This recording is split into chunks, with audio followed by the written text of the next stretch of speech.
नमस्कार विद्यार्थी मित्रों, कक्षा 10वीं पाठ्यपुस्तक स्पर्श से संबंधित पाठ ततारा वामिरो कथा, जिसके लेखक लीलाधर मंडलोई है, लेकर मैं आपके समक्ष उपस्थित हूँ। ततारा वामिरो कथा का विस्तृत अध्ययन करने से पहले हम लोग लीलाधर मंडलोई जी का संक्षिप्त जीवन परिचय प्राप्त कर लेते हैं। 1954 की जन्माष्टमी के दिन छिंदवाड़ा जिले के एक छोटे से गांव गुड़ी में जन्मे लीलाधर मंडलोई की शिक्षा दीक्षा भोपाल और रायपुर में हुई। प्रसारण की उच्च शिक्षा के लिए 1987 में 1987 में कॉमनवेल्थ रिलेशन ट्रस्ट लंदन की ओर से ये आमंत्रित किए गए। इन दिनों प्रसार भारती दूरदर्शन के महानिदेशक का कार्यभार संभाल रहे हैं। लीलाधर मंडलोई मूलतः कवि है, मूल रूप से ये कवि है। इनकी कविताओं में छत्तीसगढ़ के अंचल की बोली की मिठास और वहाँ के जनजीवन का सजीव चित्रण प्रस्तुत है। अंडमान निकोबार द्वीप समूह की जनजातियों पर, वहाँ के ट्राइबल लोगों पर, वहाँ के आदिवासियों पर लिखा इनका गद्य अपने आप में एक समाजशास्त्रीय अध्ययन भी है। उनका कवि मन ही वह स्रोत है जो उन्हें लोक कथा, लोकगीत, यात्रा वृत्तांत, डायरी, मीडिया, रिपोर्टाज और आलोचना लेखन की ओर प्रवृत्त करता है। अपने रचना कर्म के लिए कई पुरस्कारों से सम्मानित मंडलोई की प्रमुख रचनाएं हैं घर घर घूमा, रात बिरात, मगर एक आवाज़, देखा अनदेखा और काला पानी। पाठ प्रवेश।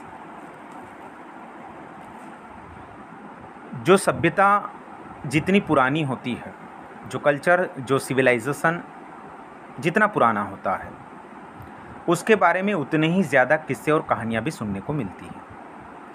किस्से ज़रूरी नहीं कि सचमुच उस रूप में घटित हुए हो जिस रूप में हमें सुनने या पढ़ने को मिलते हैं। जो किस्से कहानियाँ, जो लोकगीत, जो दंत कथाएँ हमें सुनाई जाती है, ज़रूरी नहीं है कि उसी रूप में वो उस समय घटित हुई हो। समय के साथ साथ उसमें बदलाव आते रहते हैं। कहने वाला अपने तरीके से जोड़कर बात को आगे बढ़ाता है, तो ये जोड़ने घटाने वाली बात समय के साथ साथ चलती रहती है। इसलिए ज़रूरी नहीं कि जो किस्से कहानियाँ, जो लोक कथाएँ, जो दंत कथाएँ हम लोग सुन रहे हैं, वो उसी रूप में घटी हो उस समय, जिस समय की वो घटना हो। लेकिन आज जिन घटनाओं को हम सुन रहे हैं, जो भूतकाल में हो चुकी है, उसमें स्वाभाविक रूप से बदलाव आना,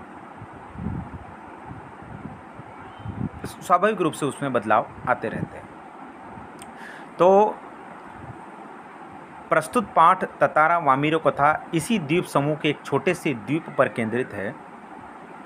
उक्त द्वीप में विद्वेष गहरी जड़ें जमा चुका था। आपसी द्वेष, आपसी घृणा, आपसी फूट गहरी जड़ें जमा चुका था। उस विद्वेष को जड़ मूल से उखाड़ने के लिए एक युगल को आत्म बलिदान देना पड़ा था। उसी युगल के बलिदान की कथा यहाँ बयान की जा रही है। प्रेम सबको जोड़ता है और घृणा आपसी दूरी बढ़ाती है। इससे भला कौन इनकार कर सकता है। इसलिए जो समाज के लिए अपने प्रेम का, अपने जीवन तक का बलिदान करता है, समाज उसे न केवल याद रखता है बल्कि उसके बलिदान को व्यर्थ नहीं जाने देता। यही वजह है कि तत्कालीन समाज के सामने एक मिसाल, एक एग्जाम्पल, एक उदाहरण कायम करने वाले इस युगल को आज भी उस द्वीप के निवासी गर्व और श्रद्धा के साथ याद करते हैं। तो याद उन्हें किया जाता है जो समाज के लिए बलिदान करता है, जो बड़े से बड़ा समर्पण करने के लिए तैयार रहता है। तो वह व्यक्ति मरकर भी मरता नहीं है। उनके विचार, उनके कार्य हमेशा व्यक्ति के जहन में होता है और वो उसे हमेशा याद करते रहते हैं। तो ये समाज उसे कभी नहीं भूलता जिसने समाज के लिए समर्पण किया हो, जिसमें बलिदान दिया हो, जिसने त्याग किया हो। यहाँ अंडमान निकोबार की जो कथा है, अंडमान निकोबार पूरा जो आइलैंड है, पूरा जो द्वीप है, वो छोटे छोटे द्वीपों से मिलकर बना है। तकरीबन 572 आइलैंड, छोटे छोटे आइलैंडों से मिलकर बना अंडमान निकोबार। और जनसंख्या की दृष्टि से अगर देखें तो तकरीबन 37 यानी 37 आइलैंड ऐसे हैं जहाँ पर लोग रहते हैं, बाकी खाली पड़े हुए हैं। तो अंडमान निकोबार जनजाति के जीवन को यहाँ इन्होंने उकेरा है कि अंडमान निकोबार कहते हैं कि ये पहले जो कार निकोबार है और लिटिल अंडमान है, ये दोनों द्वीप पहले एक थे। ये कैसे विभक्त हुए, किस तरह से इनके टुकड़े हुए, इसी पर आधारित ये कहानी ततारा वामीरो है। ततारा और वामीरो दोनों की प्रेम कथा आज भी वहाँ घर घर सुनाई जाती है। तो ऐसा उन्होंने क्या किया कि आज भी वहाँ वो कथा सुनाई जा रही है। तो आइए ततारा वामीरो कथा पाठ का हम विस्तृत अध्ययन करते हैं। अंडमान द्वीप समूह का अंतिम दक्षिणी द्वीप है लिटिल अंडमान। अंडमान आइलैंड का दक्षिण की ओर यानी साउथ की साइड पर लास्ट आइलैंड है, अंतिम द्वीप है लिटिल अंडमान। अंडमान के बारे में हम पढ़ रहे हैं। अंडमान का अंतिम साउथ की साइड दक्षिण की दिशा में अंतिम लास्ट द्वीप है लिटिल अंडमान। यह पोर्ट ब्लेयर जो वहाँ की राजधानी है, जो वहाँ का मुख्य शहर है, पोर्ट ब्लेयर से लगभग 100 किलोमीटर दूर स्थित है। इसके बाद निकोबार शुरू हो जाता है। अंडमान का अंतिम द्वीप लिटिल अंडमान जो पोर्ट ब्लेयर से 100 किलोमीटर दूर है। उसके बाद निकोबार द्वीप समूह की श्रृंखलाएं आरंभ हो जाती है, जो निकोबारी जनजाति की आदिम संस्कृति का के केंद्र है। द्वीप निकोबार जो द्वीप समूह है वह निकोबारी जनजाति जो वहाँ के ट्राइबल लोग हैं, वहाँ के जो आदिवासी लोग हैं, उनकी प्राचीन संस्कृति, आदिम संस्कृति का केंद्र है। निकोबार द्वीप समूह का पहला प्रमुख द्वीप है कार निकोबार, यानी अंडमान का अंतिम द्वीप है लिटिल अंडमान, और निकोबार जो शुरू होता है उसका पहला द्वीप है, प्रमुख द्वीप है कार निकोबार, जो लिटिल अंडमान से 96 किलोमीटर दूर 96 किलोमीटर दूर है। निकोबारियों का विश्वास है कि प्राचीन काल में ये दोनों द्वीप एक थे। इनके विभक्त होने की एक लोक कथा है जो आज भी दोहराई जाती है। लोक कथा वैसी कथाएं हैं जो हमारे पूर्वज से हम सुनते आ रहे हैं।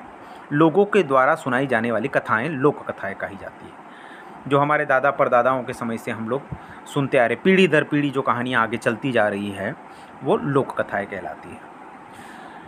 तो कहानी सदियों पूर्व जब लिटिल अंडमान और कार निकोबार आपस में जुड़े हुए थे, तब वहाँ एक सुंदर सा गांव था। पास में एक सुंदर और शक्तिशाली युवक रहा करता था।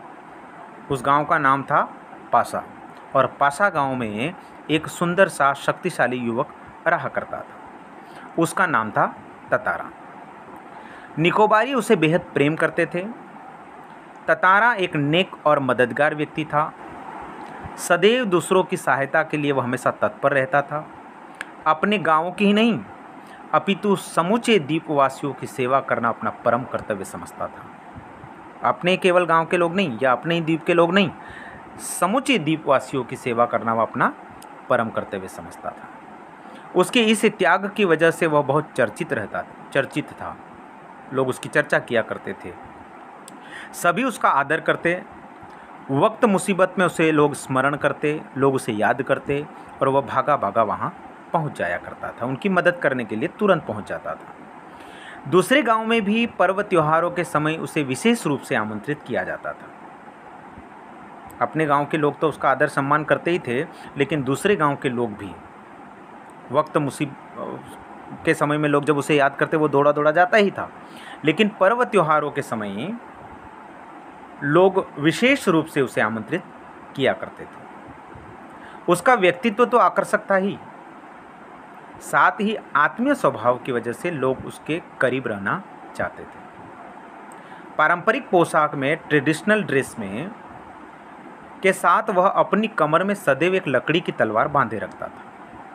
लोगों का मानना था, लोगों का मत था कि बावजूद लकड़ी के होने पर उस तलवार में अद्भुत देवी शक्ति है, कोई नेचुरल सुपर पावर है, लकड़ी की है, दिखने में साधारण सी दिखने वाली उस तलवार में अद्भुत देवी शक्ति है, ऐसा लोगों का मानना था।